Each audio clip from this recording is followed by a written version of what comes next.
Kasi, para sabihin na may nalaman kaming ilang mga bagay galing kay Col. Di ba, siguro na nanay bilig. Lagyan ba kayo kanina?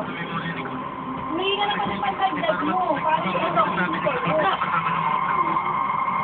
Nalaman namin na isa yun sa grupo na pinatasik sa Door Society dahil sa isang pag-aaway sa mga teritoryo.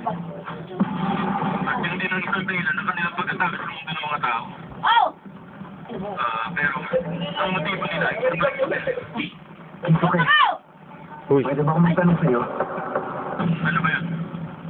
Natural lang ba sa isang sinigami na matandaan nila ang kanilang karanasan nung sila'y nabubuhay pa? Alam mo, bihirang mangyari ang ganyan.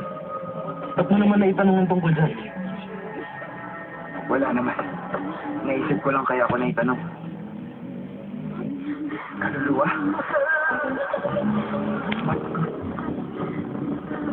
Ako si Sena. Para hindi ka ganyan. Diba?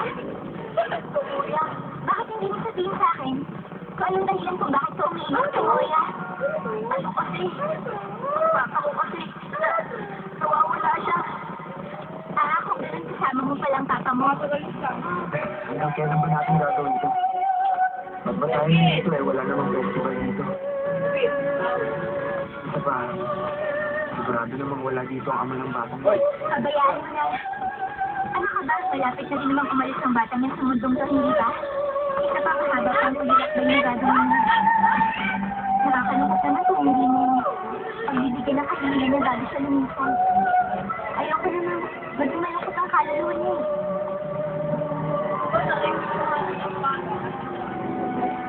Alam mo ako? Ang gusto ko maging masayang kanyang huling alaala dito. Ate, hindi na! Nandiyan na! Tayo na ate, bilisan mo, bilis!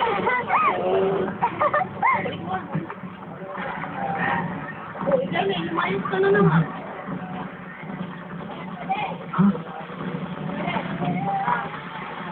Mati ka, pero mo tumati. Okay. Ako lang tumati sa uniform. Sige, tato ka rin. Umaman sa mamaya. Papa, maghanap pa tayo. Anthony! Katuwa naman. Madalas ako dito ng bata pa ako. 160. Kumulo! Kumulo! Papa! Papa!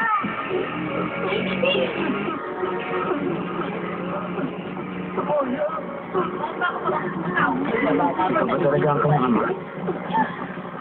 Wala mo salamat sa inyo. Wala po ka naman. Salamat sa tulong mo dalawa. Wala yun. Wala naman po kaming ginawa eh. Ganun ba yun? Siguro hindi niyo pa rin alam at hindi mo pa rin napapansin ko na meron dito. Nakikita niyo ba sila? Nakakakala ng kapatid sa akin. Dito sa lugar na to, kaya nagulong tulong sa akin para makarating ako sa lugar na ito. Lahat po ba yung tao? Oo. Lahat sila yung mga kaluluwa. Ang weird, no? Parang katulad ng pagdala mo sa akin dito. Samoya. Oras na para umalis tayo. Bye-bye! Ay, wala, hindi daw kakayaan. Teka, sandali lang po. Baka daw hindi... Kaya ba? Kaya meron na yung tayo yung brace. Ang ginawa ko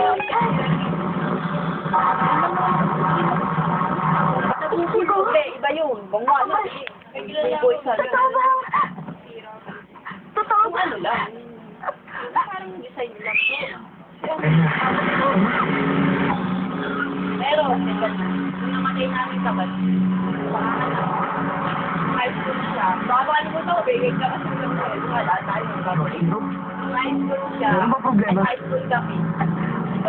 Kaya, ano bang nangyayari? Yun ang pinaka-time. Yan po naman.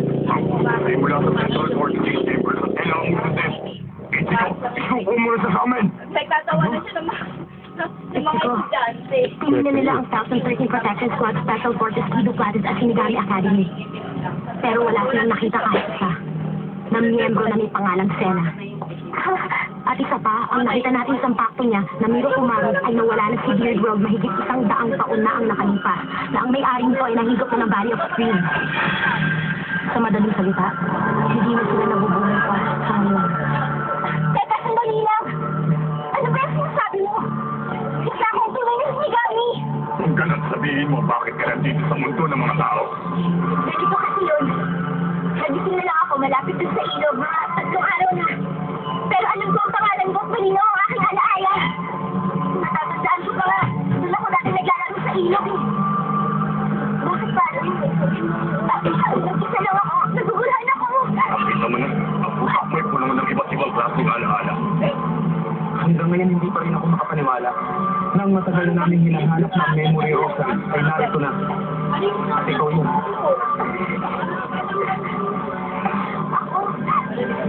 Halos isang araw na mula na makita namin ang Valley of Dreams. Nagkaroon ng pulso ng society na ang ring leader na si Gangro ay wawasakin ng parehong mundo. At ang memory rosa ay ang balak ng gamitin sa kanyang mas magplano. At ikaw yun, Sena! Kailangan ka makulong sa society. Huwag ka nang pumalag! Ano ba sinasabi mo? Ako ay... Nagsasabi ako ng totoo! Ako ay... Teka muna. Ayoko ng ganito. Ichigo! Ano sabi mo? Kahit anong klaseng nilalang pa siya, hindi pa rin magbabago ang katotohanan na nandito siya ngayon. Nakakaramdam pa rin siya ng galit, kaligayahan at kahit sakit ay nararamdaman pa niya. At ngayon babaliwalain niyo lang yan at ikukulong niyo pa siya. Alam niyo ba, para mas malala pa kayo sa kanila. Hindi ko isusuko kasi na kahit anong mangyari. Pasensya ka na, pero hindi ito ang tamang oras para pag-usapan yan. Suko mo na sa amin, Ichigo! Wala akong gagawin.